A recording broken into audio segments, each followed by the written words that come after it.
नमस्कार, ईटीव्ही भारत मध्ये आपलं स्वागत। आपण पाहत आहात न्यूज टाइम। शहीदांचा अपमान काँग्रेसने केला, काँग्रेस पाकिस्तान धार्जिनी। मुख्यमंत्री एकनाथ शिंदेंचा हल्लाबोल, म्हणाले कसाबला मुंबई पोलिसांनी पकडलं ही खरी देशभक्ती।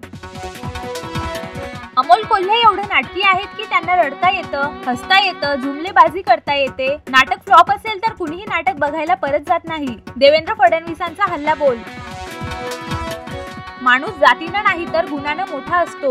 जातीचं राजकारण करणाऱ्यांना केंद्रीय मंत्री नितीन गडकरींनी फटकारलं, म्हणाले छत्रपती शिवाजी महाराज खऱ्या अर्थानं सेक्युलर राजे।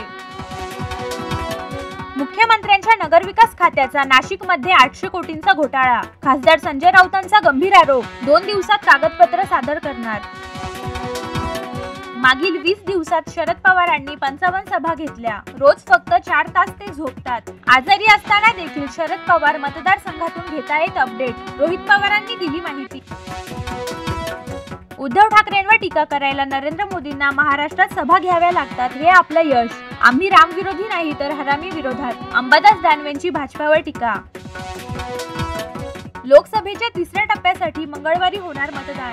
बारामती, सातारा, कोल्हापूर, रत्नागिरी, सिंधुदुर्ग, माढा अशा महत्त्वाच्या जागांसाठी होणार निवडणूक। दिग्गजांची प्रतिष्ठा पणाला।